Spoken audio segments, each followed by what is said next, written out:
갈라디아서 1장 1절에서 5절 말씀을 보겠습니다. 신약 성경 301페이지입니다.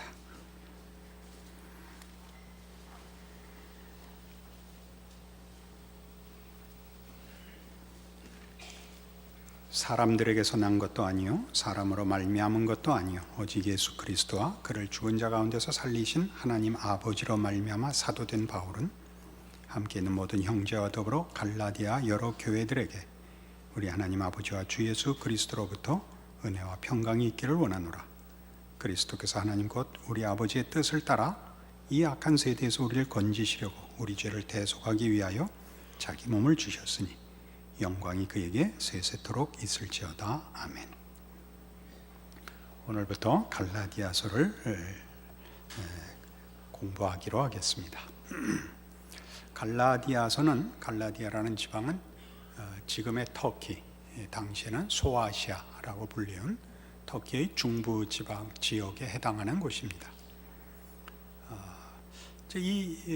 이곳에 이 갈라디아 교회에 이제 기독교 신앙의 가장 근본적인 문제에 위기가 닥쳐와서 이 갈라디아서라는 서신을 쓰게 되는 것입니다. 사도 바울이 급한 마음으로 또 위기 의식을 가지고 썼다는 것을 6절 보시면 그리스도의 은혜로 너희를 부르신 이를 이같이 속히 떠나 다른 복음을 따르는 것을 내가 이상하게 여기노라. 8절 그러나 우리나 혹은 하늘로부터 온 천사라도 우리가 너희에게 전한 복음 외에 다른 복음을 전하면 저주를 받을지어다. 이렇게 굉장히 강하고 단호하고 급박한 경고와 질책을 하고 있는 것이 갈라디아서입니다. 갈라디아서에서 다루는 이 사도 바울을 분노하게 하고 그 마음에 큰 위기로 느끼게 한 이 잘못된 그 기독교 신앙, 복음을 변질시킨 내용은 무슨 다른 신을 쫓자든가 무슨 다른 교훈을 하는 것이 아니고 복음 자체를 변질시킨 것인데 그 변질이 은혜의 행위를 덧붙이려는 문제였다 하는 것이 이제 주제입니다. 이제 우리가 본문으로 찾아 들어가면 너희가 얻은 구원이 믿음에 의한 것이냐 행위에 의한 것이냐 이런 직접적인 질문과 공격이 나옵니다. 그러나 이미 이 인사에 해당하는 오늘 1장 1절에서 5절까지의 내용 속에 이미 그런 내용으로 들어가기 위한 가장 근본적인 초석을 근거를 마련하고 선포하고 있는 것을 봅니다. 그것은 뭐냐면 기독교 신앙은 또는 기독교의 복음된 그 내용은 그 1절에 있는 바와 같이 하나님 아버지로 말미암아 내가 사도됐다 하는 말씀과 4절에 있는 바와 같이 그리스도로 말미암아 허락된 것이다 라는 두 표현에 압축되어 있습니다. 하나님으로부터 시작된 복음이다. 하나님의 뜻과 작정에 의한 것이다. 그리고 예수 안에서 허락된 것이다 라는 것은 우리 기독교 신자들이 갖고 있는 신앙의 근거를 밝히는 것입니다.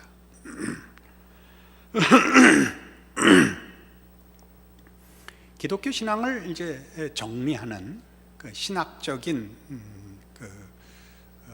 근본 원리에 두 가지 큰 흐름이 있습니다. 하나님의 주권 사상을 강조하는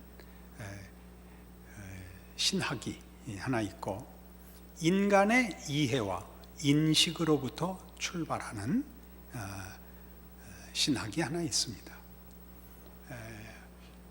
제가 속해 있고 또는 제가 믿고 여러분에게 가르치는 신학의 내용은 하나님의 주권을 강조하는 그런 신학적 원리에 선 정리입니다. 뜻밖에도 기독교 신앙은 믿는 것도 어렵지만 자기가 믿는 바를 정리하는 것도 사실은 좀 어렵습니다. 우리는 인간은 어쨌든 자기로부터 출발할 수밖에 없습니다. 인식론적인 출발을 가질 수밖에 없고, 그래서 자기 이해 혹은 자기 경험으로부터 무엇을 출발할 수밖에 없습니다. 그렇지 않고 무엇을 상상한다는 것은 아무 근거 없고 경험 없이 무엇을 상상할 토대가 없기 때문에 상상이 불가능하지요. 그래서 많은 이들이 이런 인간의 인식론과 경험을 근거로 한 신학을 주장하고 그 토대 위에 신학을 정립시키고 있는 것이 큰 신학적인 흐름 가운데 하나입니다. 그러나 제가 속하고 여러분에게 소개하려는 우리 신학의 원리와 그 내용은 하나님이 기독교 신앙의 근거자이시다, 그분이 시작하셨다라는 걸로 신학을 세우고 있고 신학의 근본 원리를 삼고 있습니다. 어찌 보면 참 재미없죠.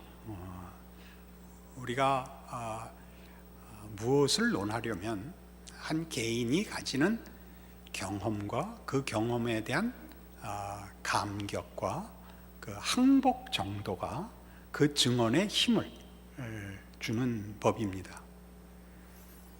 그러나 우리가 살아보면 우리가 어떤 문제에 대하여 우리가 경험하고 이해하여 그 사실을 확인하는 것 이상으로 그 사실이 얼마나 보편적인 진리이냐 또는 얼마나 큰 권위를 가지는가. 여기서 말하는 권위라는 것은 그것이 다른 어떤 내용보다도 더 큰 내용이며 근거가 되고 신뢰할 수 있는 것이 되느냐 하는 것이 사실은 이해한 것보다 나중에 더 확인해야 될 초석이 되지 않겠습니까?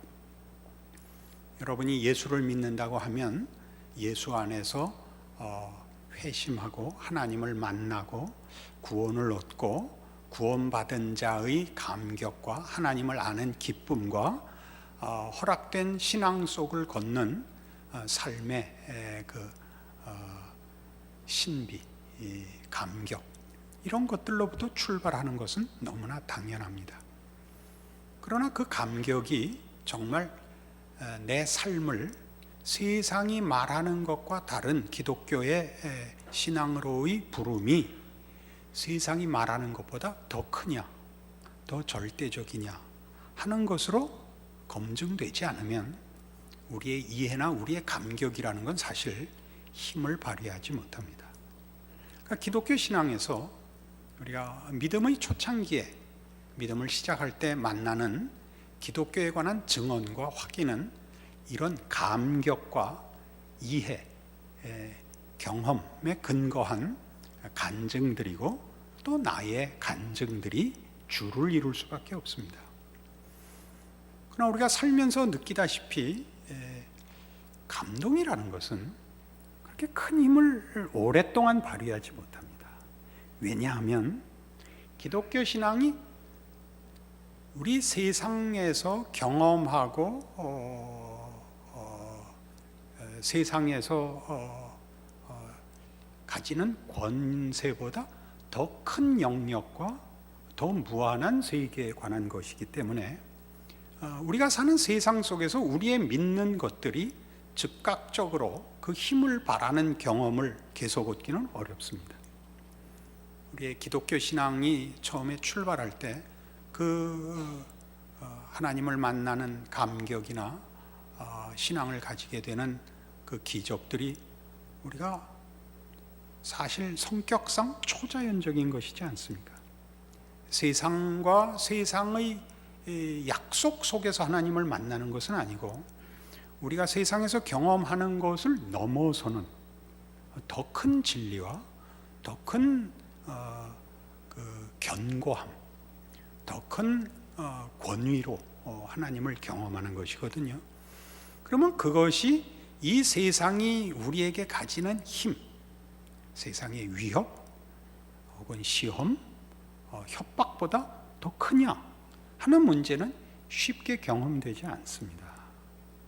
그래서 우리가 가지는 기독교 신앙의 첫 확인과 감동이 경험적이고 인식론적인 데서 출발했다고 해서 그것이 근거가 될 수 없는 것은, 그것은 세상 앞에서 내 감동이라는 것, 내가 한 경험이라는 것이 삶에서 늘 확인되고 보상되지 않기 때문에 우리의 믿음들은 쉽게 식고 쉽게 흔들린다는 것을 다 경험합니다.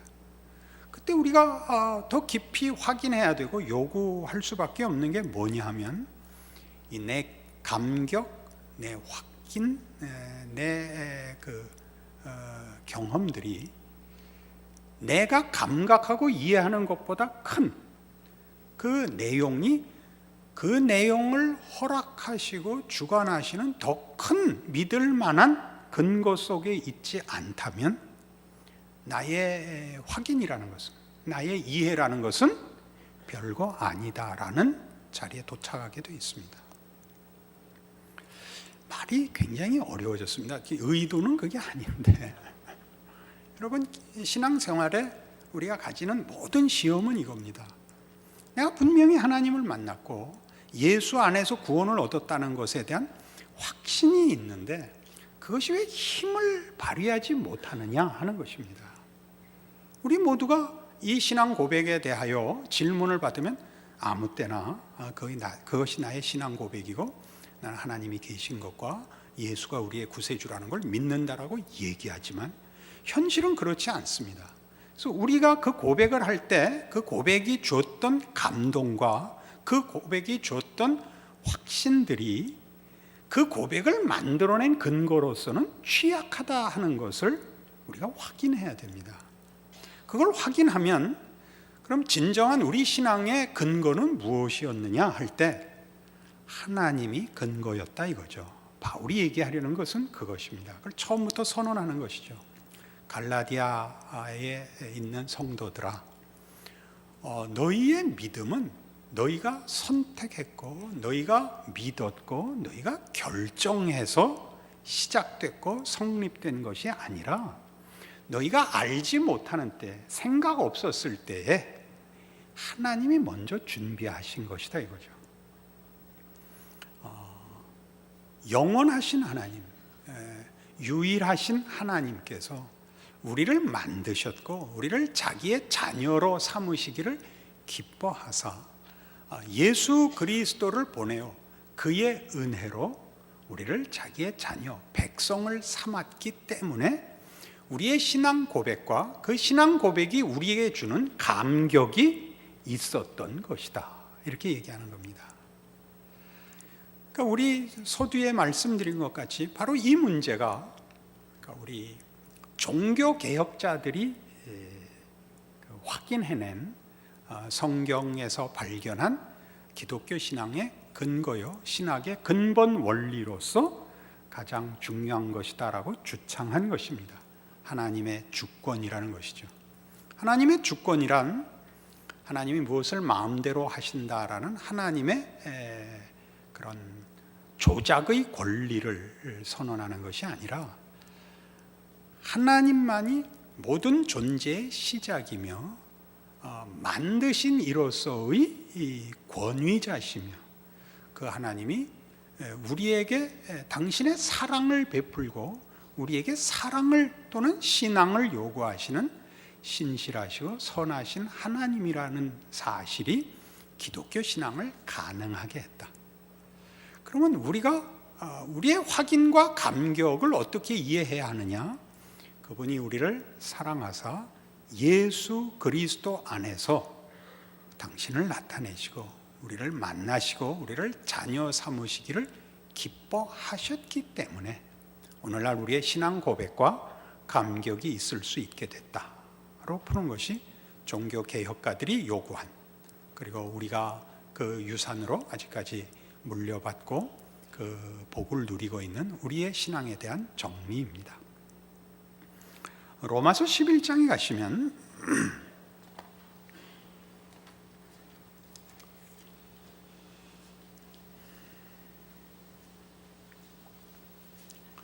(255페이지) 로마서 11장 33절입니다. 깊도다 하나님의 지혜와 지식의 풍성하며 그의 판단은 헤아리지 못할 것이며 그의 길은 찾지 못할 것이로다. 누가 주의 마음을 알았느냐? 누가 그의 모사가 되었느냐? 누가 주께 먼저 드려서 갚으심을 받겠느냐? 이는 만물이 주에게서 나오고 주로 말미암고 주에게로 돌아감이라. 그에게 영광이 세세에 있을지어다. 아멘. 이 구절을 말하자면 하나님 주권에 관한 성경의 선언으로 우리는 가장 중요시합니다. 하나님이 하시는 일을 누가 다 이해할 수 있으랴 라는 말은 하나님이 우리보다 높으시다, 더 깊으시다 라는 우리식 표현입니다.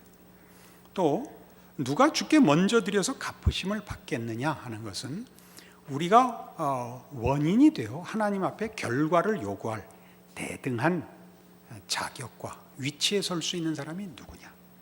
하나님의 부족함을 우리가 메꾸거나 하나님이 우리에게 빚을 지도록 만들 수 있는 자가 누가 있느냐?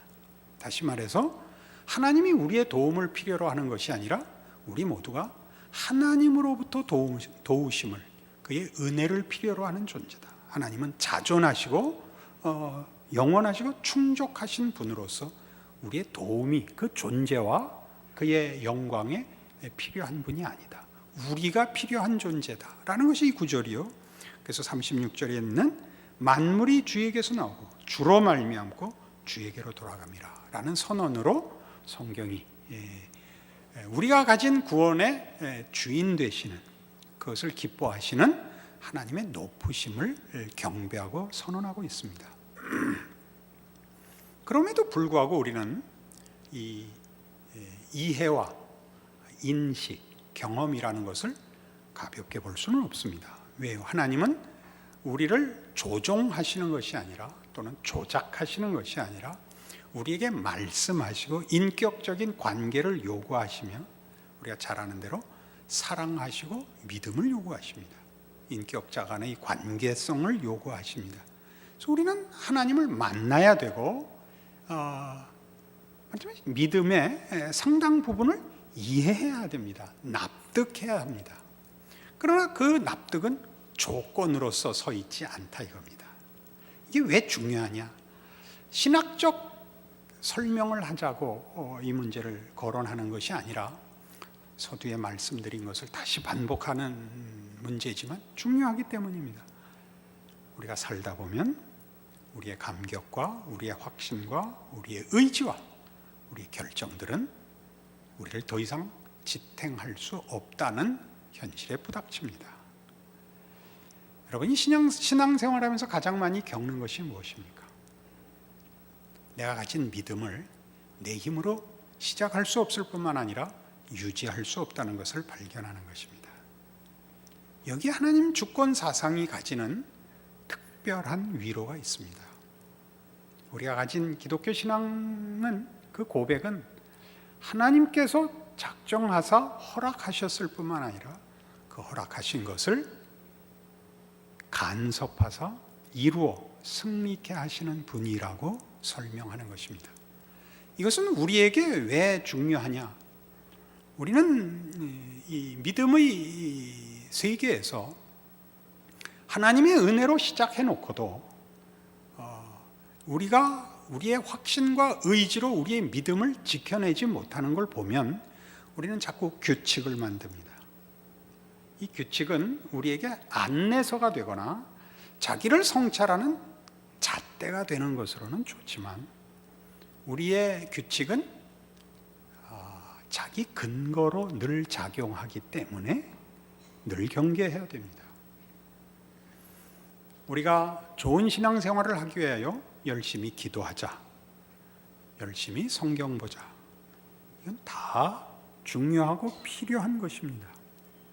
그러나 나는 열심히 기도해서 하나님이 보상해 줬다거나 나는 열심히 성경을 봐서 여기까지 왔다라는 근거로서 작용하기 시작하는 것이 우리의 죄성이고, 그것이 근거로 작용하기 시작하면 나는 십자가가 많이 필요치 않은 존재로 독립하게 됩니다. 그럼 거기에 무슨 문제가 발생하느냐? 자랑이 생기고 은혜가 점점 사라지게 됩니다. 그러면 다른 사람들에 대하여 우리가 정죄하기 시작을 합니다. 당신이 신앙적인 어떤 경지에 못 가는 것, 신앙적인 평안을 얻지 못하는 것은 다 당신이 부족한 탓이다라는 얘기를 합니다. 그건 1차적으로 맞는 표현이지만, 이런 근거를 우리가 가질 수 있다는 차원에서 하는 얘기라면, 다시 말해서 하나님이 우리에게 주신 기독교 신앙이 하나님과 우리의 화목과 복 주시며 그 백성과 자녀가 되는 영광이 예수 안에서 허락된 것, 하나님의 은혜가 유일한 이유였다는 것이 잠식되거나 우리의 공로가 혼합되면 기독교는 힘을 잃습니다. 기독교가 힘을 잃는 것은 무엇으로 당장 드러나느냐 하면, 자랑과 정죄가 성행하고 감사와 겸손이 자리를 차지할 수 없게 됩니다.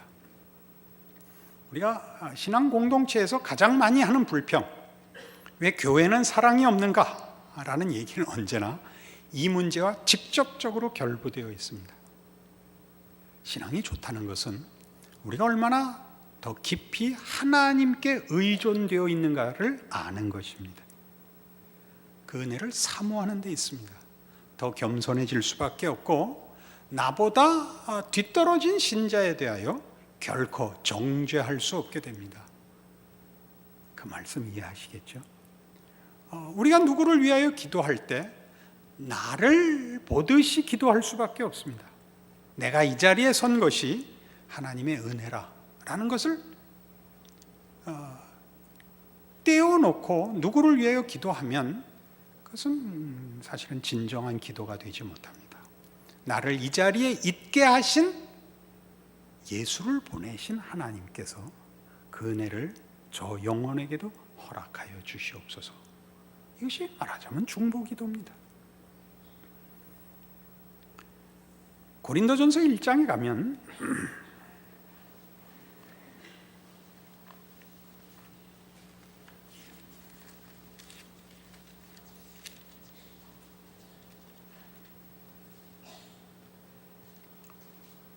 (26절에) 263페이지 신약성경 고린도전서 1장 26절 이하에, 형제들아 너희를 부르심을 보라. 육체를 따라 지혜로운 자가 많지 아니하며 능한 자가 많지 아니하며 문벌 좋은 자가 많지 아니하도다.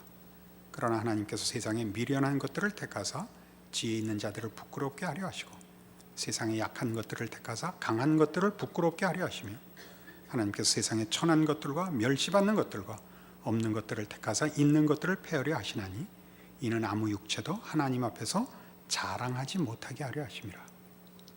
자랑하지 못한다는 것은 자기가 가진 결과가 자기에게 이유가 없다는 뜻입니다. 자기에게 이유가 있으면, 원인이 있으면 우리는 자랑하게 됩니다. 나는 이렇게 했더니 됐더랍니다. 이건 물론 미묘한 것입니다. 우리는 기도했더니 하나님이 은혜를 베푸셨다라는 말을 얼마든지 알 수 있습니다. 그때 말하는 내가 기도했더니 하나님이 응답하시더라는 기도가 조건인 것이 아니라, 내가 할 수 없는 것을 하나님만이 할 수 있다는 걸 인정하고 하나님께 구하여 하나님이 주셨다라고 기도를 얘기한다면 그것은 아주 옳은 신앙의 표현입니다. 그러나 나는 기도라는 조건을 제시했더니 하나님이 그 결과로 보상하시더라.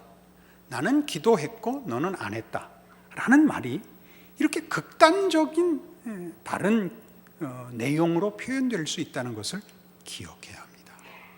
그것이 조금만 더 지나가면 여러분들도 신앙생활 속에서 경험했을 수 있는데, 어느 기도원에 갔더니 요 자리에 앉아서 기도하면 방언을 받습니다가 나옵니다. 그건 우리가 굉장히 우스꽝스럽고 뭐 이런 말도 안 되는 소리를 하는가 하는데 가면 다 거기 앉아서 합니다. 왜냐하면 진심으로 은사를 사모하니까요. 그래서 우리에게 근거를 가지려고 하는 것은 우리의 진심 때문에도 우리에게는 아주 굉장한 시험이 될 수 있다는 것 알아야 됩니다. 우리가 하나님의 은혜를 외면하고 자랑하려고만 해서 자랑이 우리에게 시험이 되는 것이 아니라 진심을 가졌기 때문에 우리에게 시험이 된다는 차원에서 갈라디아서는 우리에게 귀중한 서신이 되고 우리의 이해에 굉장히 깊은 성경의 가르침을 새겨 넣는 것입니다.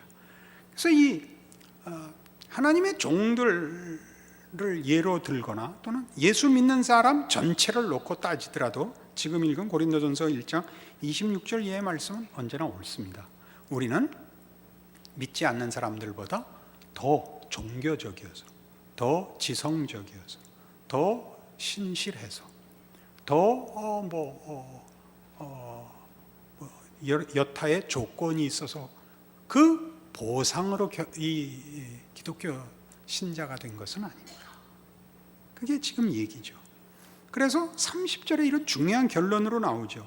너희는 하나님으로부터 나서 그리스도 예수 안에 있고 예수는 하나님으로부터 나와서 우리에게 지혜와 의로움과 거룩함과 구원함이 되셨으니 기록된 바 자랑하는 자는 주 안에서 자랑하라 함과 같게 하려 함이라. 그러니까 오늘 갈라디아서 1장 1절에서 5절까지 가장 중요한 핵심되는 그 주제를 하나님의 주권과 예수 안에서의 은혜라고 정리할 수 있는데, 바로 그 예수 안에서의 은혜라는 것은 예수가 모든 우리 신앙 고백의 내용과 약속의 근거이시다라는 얘기입니다. 그러니까 우리의 근거가 우리의 신실함이나 종교적인 헌신이나 열심에 있지 않습니다. 그것 자체로는 문제가 아닙니다. 그것이 원인으로 등장하지 않아야 됩니다. 예수 없이 가질 수 있는 신앙적인 조건, 신앙적인 힘이라는 건 없습니다. 그러니까 우리가 필요로 하는 것은, 또 우리가 가져야 할 조건은, 그리고 받아야 할 약속의 결과들은 다 예수 안에 있더라는 것이죠. 예수 안에. 나의 거룩함은, 나의 신실함은 내가 예수 안에 있음으로써만 나의 것이 됩니다. 누가 더 자신을 예수 안에 넘기느냐에 따라서 예수 안에만 있을 수 있는 것들이 나의 것이 될 수 있다고 얘기하는 것이 이제 갈라디아서에서 말하는 기독교 신앙의 신비함입니다.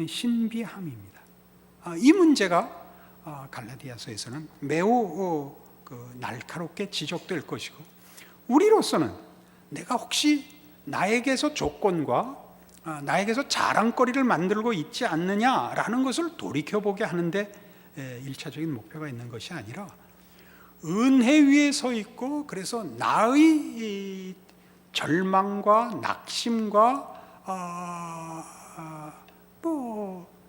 자신에 대한 여러 부정적인 어떤 것들, 또는 지금의 현실의 어떤 난관이나 고통이나 이런 체념으로 유혹하는 어떤 것도 예수 안에서 허락되었기 때문에 나에게는 반전이 늘 가능하다. 나에게는 나를 부르신 하나님이 작정하신 뜻과 예수 안에서의 은혜 때문에 기독교 신앙인이라는 것은 실패로, 파멸로, 패배로 끝날 수 없다 라고 우리에게 힘을 줄 수 있는 것이 되는 것입니다. 그때 비로소 우리는 우리가 믿는 기독교 신앙 고백이, 그 내용이 얼마나 큰지를 알게 되는 것입니다. 이것이 갈라디아서가 우리에게 요구하는 것입니다. 우리는 이 일의 산 증인들입니다. 여러분들이 경험하셨다시피 처음에 여러분이 시작한 기독교 신앙의 감격들, 확신들, 그것이 여러분을 지탱하고 있지 않습니다. 그때의 확신과 감격들이 여러분이 구하고 여러분이 시작해서 주어졌던 것도 아닙니다. 돌이켜 보십시오. 로마서 5장에서 얘기하는 바와 같이 우리가 아직 죄인 되었을 때 그리스도께서 우리를 위하여 죽으심으로입니다. 그래서 우리는 어느 날 하나님의 부르심을 예수 안에서 확인하고 내가 누구인지를 알고 나를 부르신 이가 누구인지를 알고 예수께서 왜 오셨는지를 아는 감격으로 이 신앙을 시작했습니다. 그리고 그 신앙을 포기하고 있거나 외면할 수는 없지만 그 감격과 상관없는 그 다음에 신앙의 나날들을 여기까지 살아왔는데 여러분 놓지 못하고 있습니다. 왜 그렇다고 생각하십니까? 이런 생각 한 번쯤 해보시지 않았습니까? 내 감격이 내 열심이 너무 식었다. 밖으로 나가서 다시 한번 반발력을 가지고 처음부터 새로 시작해보자.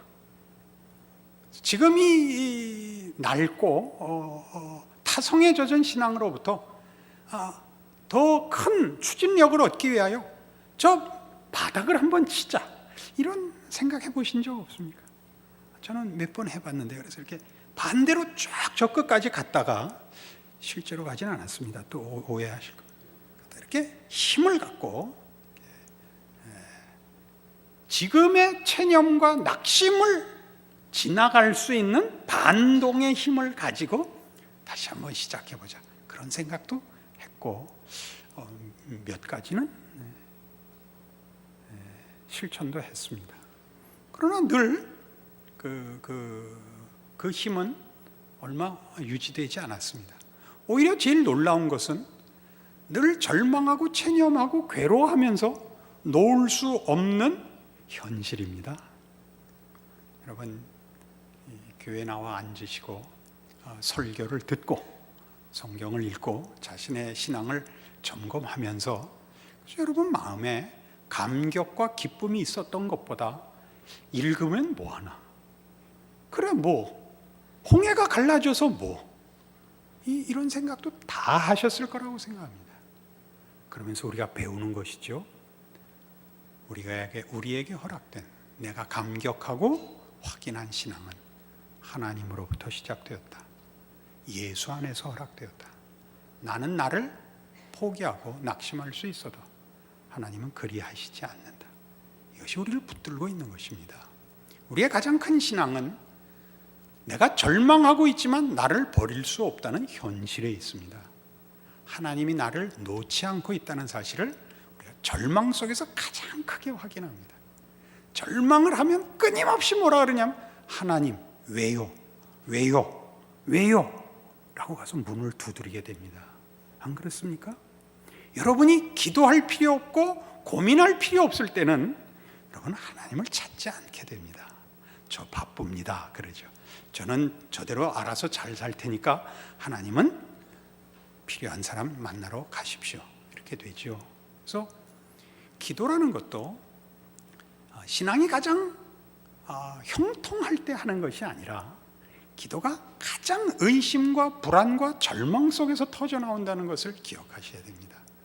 그것은 신앙 행위가 우리의 정성과 노력의 어떤 정점에서 유지되는 것이 아니라 반대로 가장 부정적이고 소극적인 그리고 의심되고 괴로워하는 자리에서 우리를 붙잡고 있는 것이 나 자신이 아니라 하나님이라는 것을 고백하는 그 사실 속에서 확인되어야 한다. 이것 기억하시는 오늘의 말씀이 되기를 바랍니다.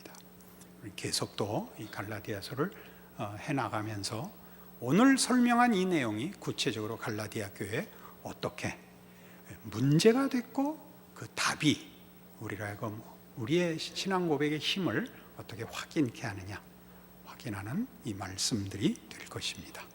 기도하십시다. 하나님 아버지 은혜를 감사합니다.